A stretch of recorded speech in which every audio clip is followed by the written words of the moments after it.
l'Éthiopie et la Somalie ont publié un communiqué conjoint réaffirmant leurs engagements à approfondir les relations bilatérales.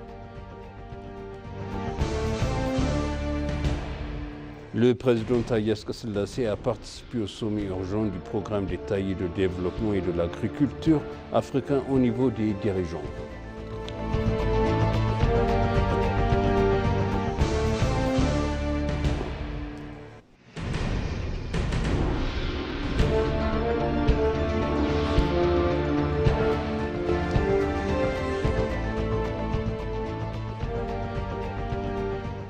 Bienvenue, chers téléspectateurs sur EBC, c'est moi Zalal Mourkan avec le journal.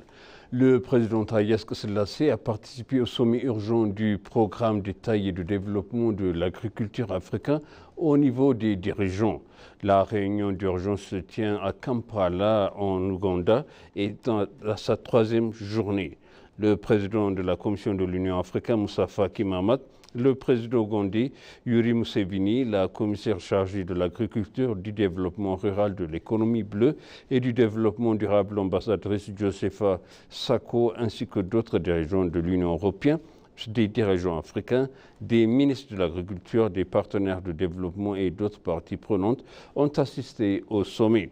La productivité alimentaire durable, la garantie de la sécurité alimentaire et le développement agricole et industriel, l'accès universel des citoyens, la construction d'un système alimentaire résilient et les partenariats publics-privés figurent parmi les sujets qui seront abordés. La réunion des dirigeants devrait se conclure avec la prise de diverses décisions.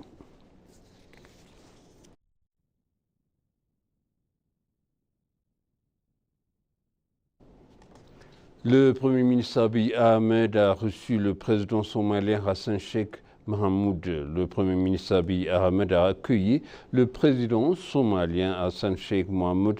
Je souhaite chaleureusement la bienvenue au président Hassan Sheikh Mohamud, président de la République fédérale de Somalie, pour sa visite de travail en Éthiopie, a exprimé le Premier ministre sur sa page de réseaux sociaux.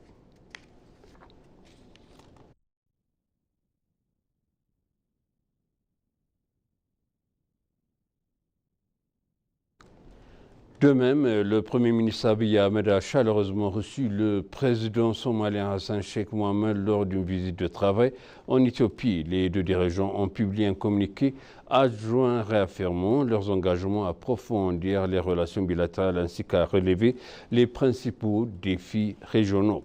Le communiqué a indiqué que les deux dirigeants ont convenu de rétablir et de renforcer leurs relations bilatérales à travers une représentation diplomatique complète dans leurs capitales respectives. Les deux dirigeants ont réaffirmé que la stabilité de la région nécessite une coopération forte entre les deux pays basée sur la confiance mutuelle et le respect. Ils ont convenu de travailler ensemble pour coordonner davantage des efforts visant à améliorer les relations régionales et favoriser la compréhension commune et à partager les progrès selon le communiqué. Ils ont enfin réitéré leurs attachements de la déclaration d'Ankara et l'esprit d'amitié et de solidarité selon cette déclaration. Ils ont également convenu d'accélérer les négociations techniques envisagées dans la déclaration.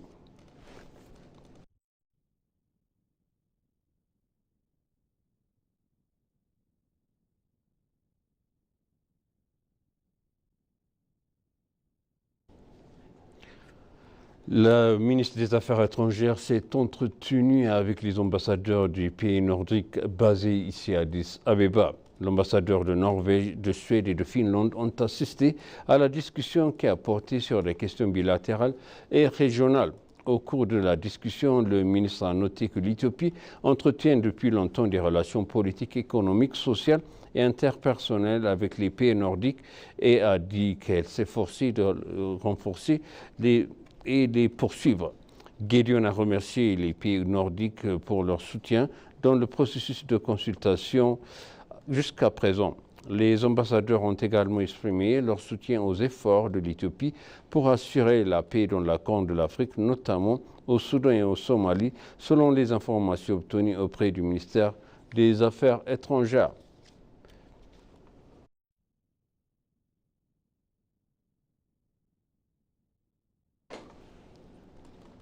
La ministre d'État des Affaires étrangères, l'ambassadrice Burtukan Ayano, a déclaré à l'ENA que le Palais national revêt une grande importance dans l'histoire de la diplomatie éthiopienne.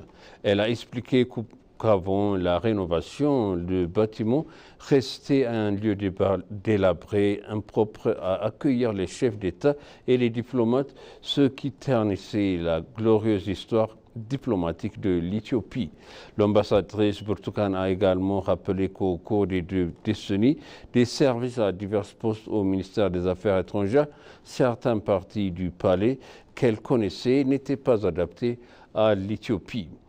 La ministre d'État a déclaré que le Palais national a offert des cadeaux honorifiques des pays d'Europe, d'Afrique et du Moyen-Orient et d'Asie en guise de patrimoine aux visiteurs. Elle a exprimé son sentiment qu'il s'agit de notre trésor commun car il peut servir de rappel de leurs histoires aux pays africains.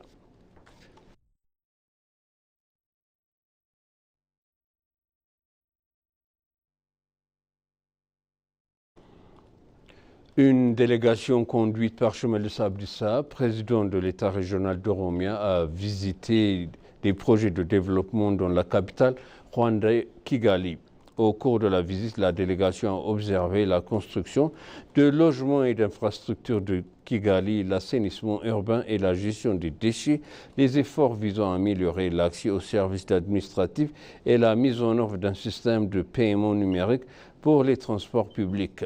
En plus de la visite, la délégation a eu une discussion avec les membres de la direction de la ville, dont le maire de Kigali, concernant les infrastructures routières, la fourniture de logements, la gestion des déchets, l'assainissement de l'environnement et le développement urbain vert. Lors de sa visite, Chemelou a noté que les projets de reconstruction de logements qu'il a inspectés à Kigali ont non seulement ajouté à la beauté de la ville, mais ont également amélioré le mode de vie des résidents. La délégation a également visité le Kigali Golf Resort and Villas à Nurietaruma, Kigali, selon les informations du bureau présidentiel d'Oromia.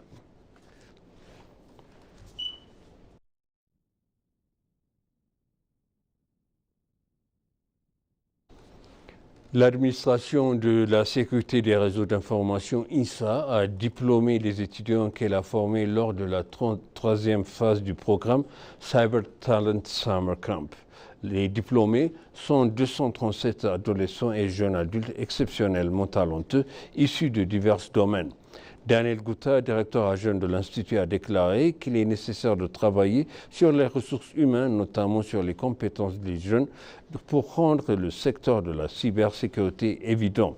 Le directeur adjoint a noté que la formation du Cybertalent Supercamp ne concerne pas seulement les compétences, mais également le développement des citoyens éthiques capables de remplir efficacement la mission institutionnelle et nationale. Parallèlement, l'administration de la sécurité de réseaux d'information INSA a officiellement lancé un programme de formation de week-end pour 5 millions de codeurs éthiopiens. La formation est censée offrir aux stagiaires un accès gratuit à un espace de formation, à un ordinateur et à un accès Internet leur permettant de servir facilement la formation.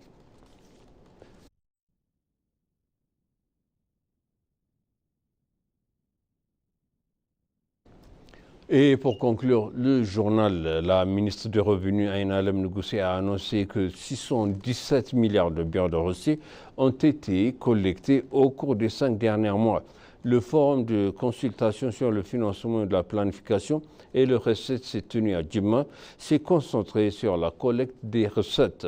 À l'occasion, la ministre des Revenus, Aïna Alem Nougoussi, a déclaré que l'objectif collectif au cours des 5 derniers mois était de 648 milliards de birrs et que plus de 617 milliards de birrs ont été collectés. Aïna Alem a également exhorté les agences de recouvrement des recettes à se concentrer sur la prévention de la fraude et au reçu et de l'évasion fiscale afin de réaliser le plan budgétaire pour l'exercice. Elle a également dévoilé qu'une attention particulière devrait être accordée au renforcement des efforts visant à sensibiliser la contribution et à soutenir le processus de collecte de recettes avec des technologies modernes.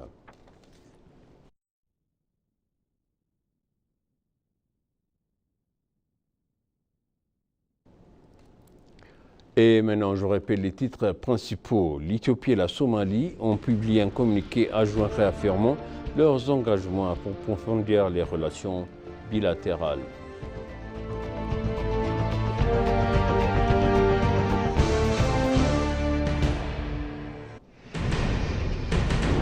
Le président Taye Asselassie a participé au sommet urgent du programme détaillé de développement de l'agriculture africaine au niveau des dirigeants. Chers téléspectateurs, s'achève le journal. C'était moi, Zalal Amourkana, avec vous. Il fait une bonne suite de programmes.